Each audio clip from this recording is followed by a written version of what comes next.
Hello everyone and welcome to the channel. Today we're doing an unboxing of The Witch's Oracle by Raven Digitalis. And the art is by John Santerineross.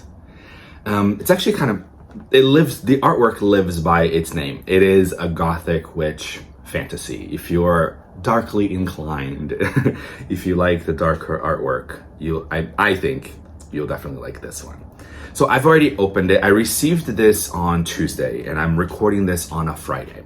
So I've had a few days to work with it. I've had a few days to get to know this deck a little bit. So I'm pretty excited. So it opens up like this. It's got a magnetic flap on the side. I do want to read you guys a little bit of the back. Not the whole thing, but just some. So the top here says, work with the mystical underpinnings of the Gothic subculture to enhance your craft.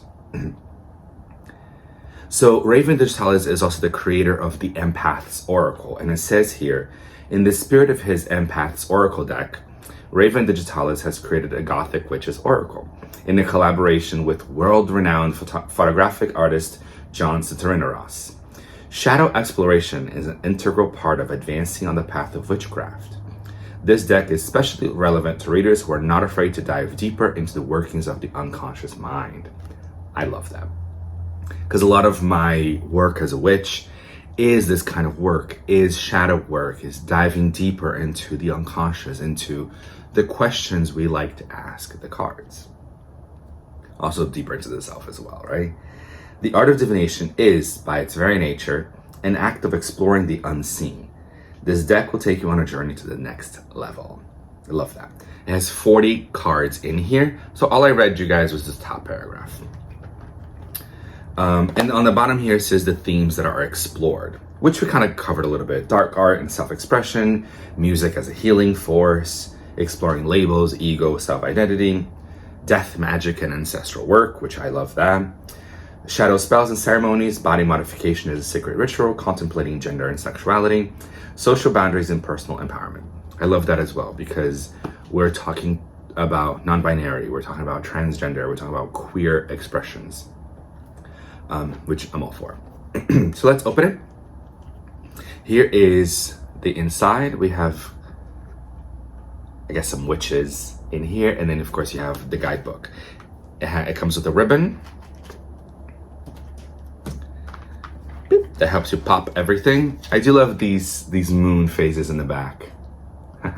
It's pretty cool.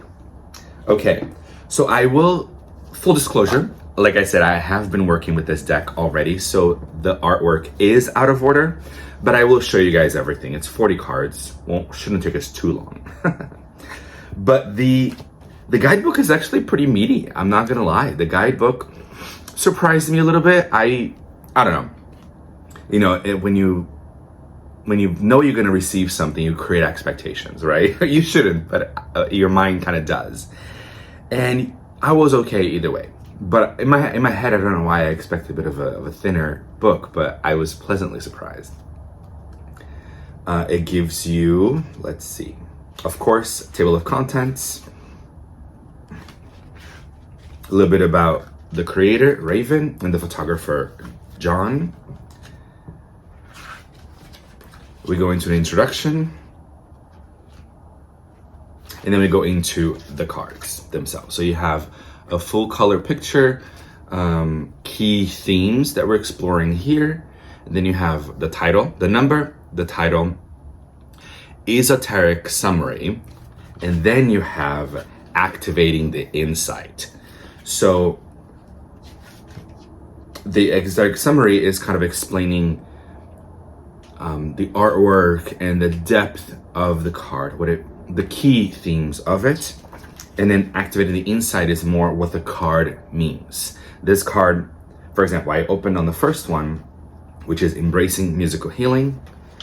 And the first sentence is of the activating the insight is, this card is assigned to heed the power of music as a healing force.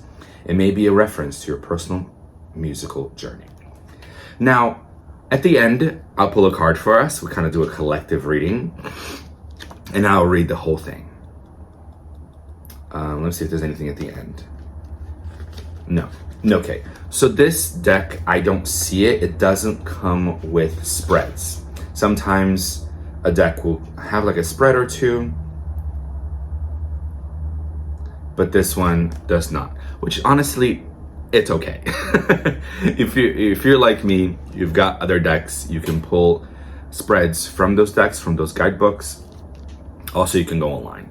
I'm a big fan of Pinterest when it comes to looking for card spreads. Pinterest is a lot for really anything. So I think you will not be disappointed. Okay, let's get to the cards, really what we're here for. Here are the backs. I quite like these backs. And as you can see, the cardstock is glossy, but it's not that wet, shiny. I never know how to describe it exactly other than just, it's a mixture between glossy and matte. And I've got here my Lost Oracle. And the cards are the same size. They're the same size in length and width, but they are thinner in cardstock, all right? So here is the Lost Oracle. There's 36 cards here. Here is our Gothic Witches, and it's 40, right? So they're kind of about twinsies. It's 40. So a little bit of a thinner cardstock. It'll last for a long time. Honestly, it's a good cardstock. It's just a bit thinner. I'm okay with that. In my personal opinion, a lot of these cardstocks, especially with tarot is 78 cards, and they're getting so thick. And it's great. It's beautiful. One of my favorites, for example, is a True Black Tarot. I use it all the time, but that is a thick baby. It is a thick deck, and it becomes hard to shuffle, especially if you are a riffle shuffler like this, right? It becomes hard, and it does become, depending on where you're going and depending on what kind of bag you're carrying, it can become a bit cumbersome because it is a lot, right? Whereas this is lighter. It's much lighter, easier to shuffle, easier to carry, in my opinion. So I am never disappointed by a thinner cardstock. As a matter of fact, I kind of rejoice. You know, the Lost Oracle, for example, I wouldn't complain about the cardstock. It's pretty good. It's I don't know, the right amount of thickness and flexibility. But also we're dealing with 36 cards, not 78, right? If we're talking about tarot. Okay, so let's get into the images of the cards. This is Learning from Sorrow. So like I said, if you're darkly inclined, you are going to like this. Okay, so I want to talk about this card specifically. It is not my favorite. I like the artwork. I want to say I love the artwork. I can be darkly inclined at times. I love art, as you can see. So I go from a bit of a darker theme to sometimes a bit bright and sunny. So I go back and forth. But this one says, Divining the Unknown. And I love that. And she's wearing a tarot card, and there's tarot cards all around. It's just, here to me, it's just a portrait of this person, right? She's looking a bit serious too, but I don't mind that. That's fine. That's really not the issue. It's just when I look at other cards, for example, this one, there's so much going on. It's almost like I'm looking at someone's shelf as a whole, or someone's altar, for example. Oh, sorry, the one that I pulled is Communicating with the Dead. And this next one is Loving Your Uniqueness. And look, this one looks like I'm looking at someone's altar, right? Like someone's pieces of devotional art, for example. So when I look at this one, Divining the Unknown, I don't mind it. I just wish it was zoomed out a bit more and I saw her pulling cards, pulling runes, looking at a crystal ball, like if there was something more. But again, I love the artwork. It was just that one card that I was like, I wanted more from it. But also because maybe I'm biased. I love tarot. So anytime a card has tarot cards on it, I'm like, I want all the tarot cards. Okay, so working with nocturnal energies. Rejecting social conditioning. Embracing musical healing. We read that a little bit in the guidebook. Examining sex and gender identity. I will say this as well. There are a lot of crosses on these cards. I don't mind it. Constructing a shadow shrine. And perhaps some of these can be a little bit religious iconography. For example, this one. She's holding an apple, I believe. And then here on her head, it almost looks like a halo, right? Or when you look at Renaissance paintings of the Holy Mother or Jesus or something, they have that like halo, right? That like their head is shining kind of thing. So if you're, if you have some religious trauma, just letting you know, this is observing the lunar cycle. There is some nudity as well in this deck, especially on this next one, Taming the Ego. Contemplating diet and routine. So I like that for example, contemplating diet, right? This is talking about food and health and what we're intaking. And this sounds very mundane, right? Utilizing dark magical tools. But then we have utilizing dark magical tools. We also talked about communicating with the dead, right? Accessing the web of life. I work with runes a lot and the web of weird. So this is really cool to me. So, honing psychic and empathic skills. So it's got quite a good range from more mundane stuff, but of course the guidebook will take us deeper. Our own personal shadow work will take us deeper. And then dealing with, for example, this one, invoking with makeup. So we're doing some glamour magic a little bit here, using makeup as a magical tool, right? I do that sometimes as well. It's quite fun. Oops. Oh my God, just dropped the card. Studying global spirituality. I love that as well. Resting the mind and body. This is our cover card. Assembling an esoteric symbol. So I guess if we're working with sigils or bind runes, this would be a good card to pull. Balancing the natural and the urban is the next. Very justice, temperance in my mind. Recalibrating life's direction. So it is very divine feminine, shattering the mental prison.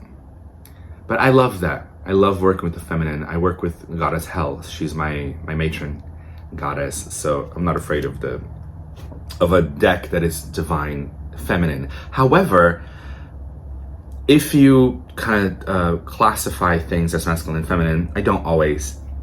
But I feel that the artwork itself has a masculine energy to it. To me, I would classify feminine as like softer colors, right? This is accepting inner beauty. But I don't really classify art as feminine or masculine. I classify perhaps as a softer, gentler energy, and that doesn't have to be feminine specifically. We need a softer, gentler masculine, especially in the world we live in today. Modifying the body is the next one. And darker themes like this, darker art like this, I don't necessarily associate with masculine, but I do associate with shadow, with inner strength. This is healing with fashion. Like I said, I associate it with shadow, with inner strength, with this being unafraid of really looking within and being vulnerable and honest. Next is reflecting on vices.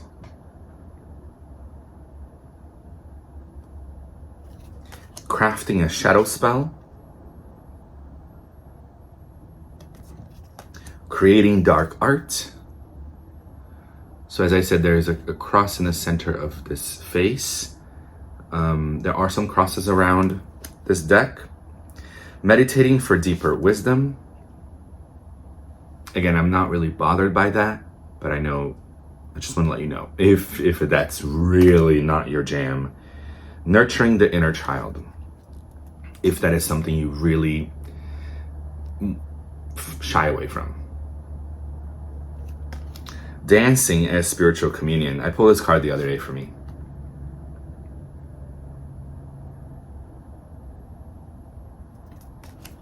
Enchanting jewelry and accessories.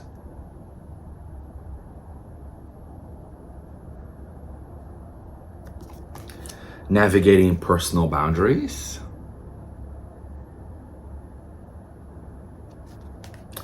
Performing blood magic. I have never personally done that. I've never really pricked my finger or offered blood or used blood for anything, but I know some people out there do.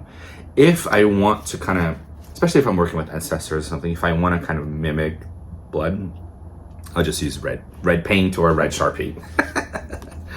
Casting with water magic.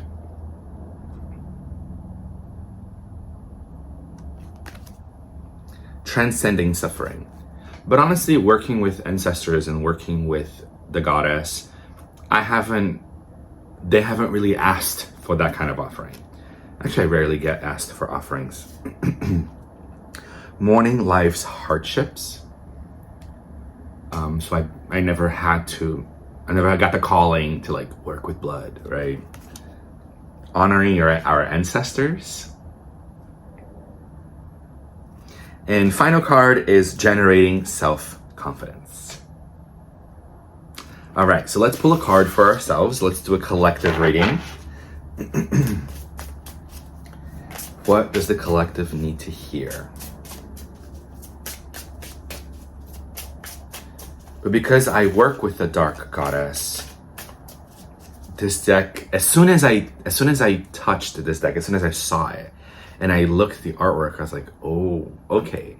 This, a dark, like black wall or something, although it would be really cool to have a black wall, a really dark wall. I'm into that. I just felt that it would be really good for, of course, I keep saying darker, darker, darker. It's just the word that keeps coming to mind, but I work with Dark Goddess, and this deck just really, the artwork, the feel of it really lends itself to that kind of magical practice. Balancing the natural and the urban is the card we got. So let's read the guidebook. It's number 25.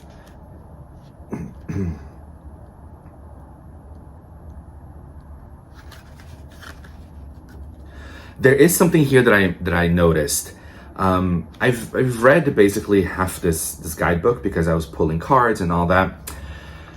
It's perfect, it's great. There is only one typo, if I may point it out right now.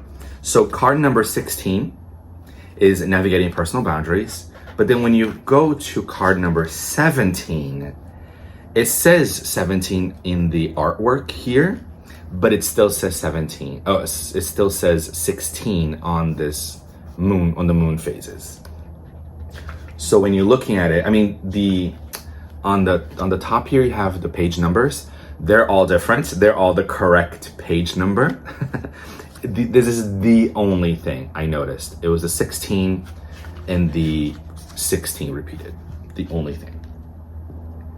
I'm not bothered by that, so this won't deter me from reading this guidebook at all. Because again, the guidebook is still great and there are no typos anywhere. They really paid attention to what they were doing.